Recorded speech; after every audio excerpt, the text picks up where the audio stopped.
Yeah, I mean, there's definitely gendered aspects to drinking. I mean, men do, even though the big rise in consumption, you know, over the last 50 years has been women catching up with men or Yeah. closing the gap a bit more. It's still, men that kind of the heaviest drinkers, but not to, of course, minimize the issues facing women at all. But yeah, I think, just sharing stories, I totally agree with that. And I think, it's not just me as a young person that can benefit from cutting down their drinking or moderating.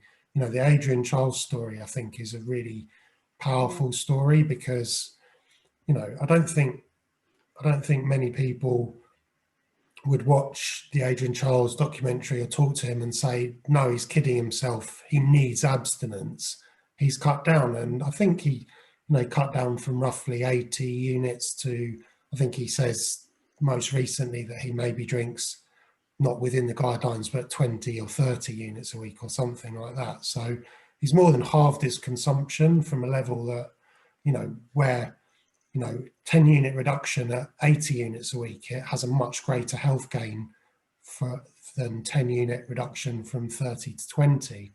So I think, yeah, and I've still got lots of friends that I've made who don't know me long enough. But again, the point that Melissa was making is, I know people, I play golf. That's one of my kind of vices or kind of escape things. But there's guys at the golf club where drinking is such a part of their identities and their lifestyles. And some of them are very heavy drinkers and some of them less so. But I can't see any of them, joining an online community, not to undermine it, but join an online community or doing yoga or, kind of a lot of the things we associate with positive sobriety. And that's not to knock those things. It's just to say their identities are so far removed from that.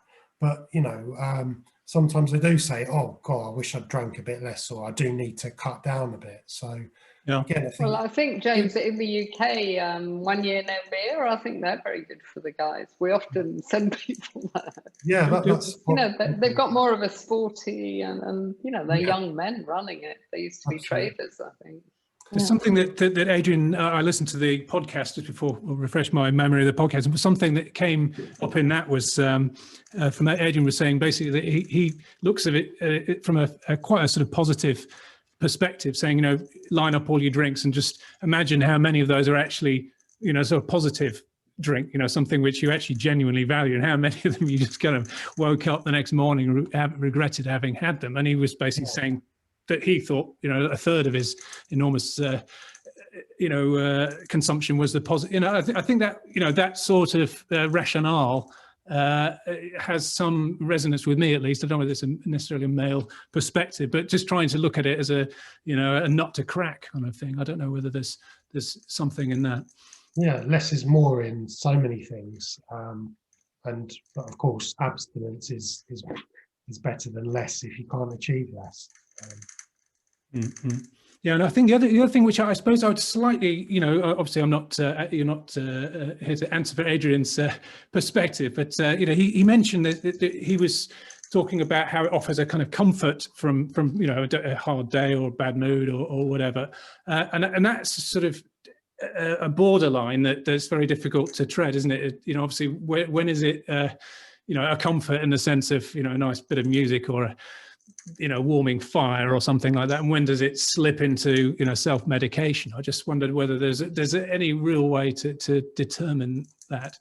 No, but that's kind of at the crux of the issue that I think I was trying to kind of state in my opening gambit, that if you're using alcohol or any drugs or any behavior because you want it to make you feel completely different, you're trying to use it as a way of changing how you fundamentally feel, that's not always associated with addiction or problems, but it's not a good sign of being able to moderate something.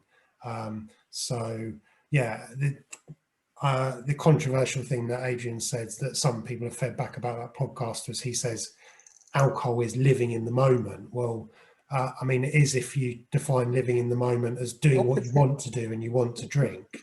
But from a kind of Buddhist or mindfulness perspective, it's the opposite of living in the moment. And, you know, I try and meditate and do yoga because I think that's much better for me in terms of managing anxiety than having a drink.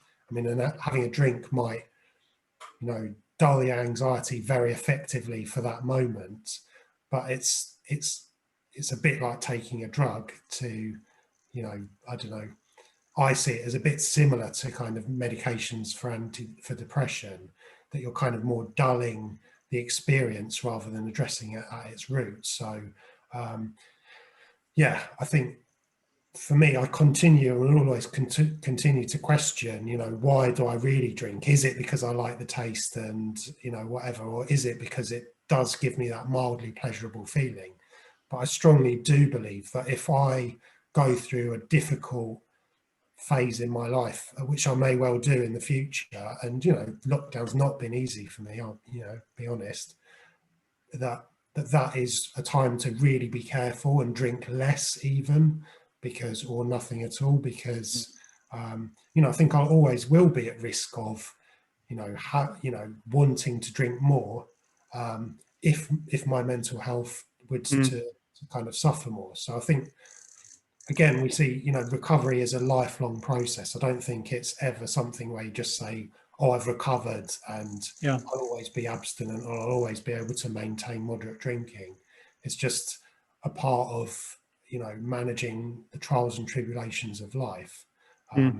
So yeah, I mean, one of those things there, which sorry. I think is perhaps slightly different from men and women, is the extent to which men are expected to control their emotions, to be sort of tough and able to take anything, and not really acknowledge the emotional life. To, you know, if you take it to a sort of very stoical kind of Victorian approach to being a guy, which I think is a difference in the way that we are expected to deal with this. And I think from, you know, just from a genuine alcohol offers a solution to that, to achieving that that goal, if that is your goal, to, you know, get through a difficult 24 hours without seemingly acknowledging the misery that has befallen you. It's not a bad solution, but it backfires for a variety of reasons. So yeah, I'd agree.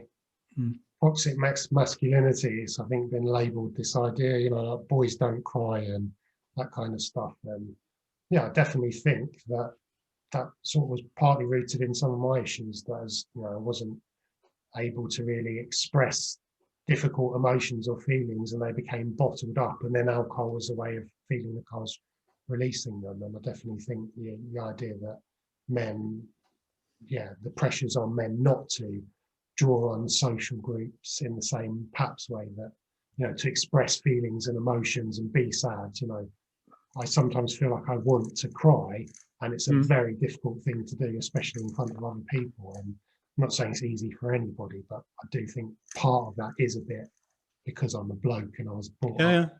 I think for a lot of, I mean, maybe slightly different ages, but I think there are the emotional life of men is sometimes almost seen as an abnormal thing. You know, as a man who has emotions, or at least talks about them, is somebody who sort of is transgressive in some way, and alcohol is, as I say, this kind of veneer that you can overlay in your life, and overcoming that is a genuine problem, not just for alcohol consumption, and maybe a little bit beyond the remit of this this little seminar.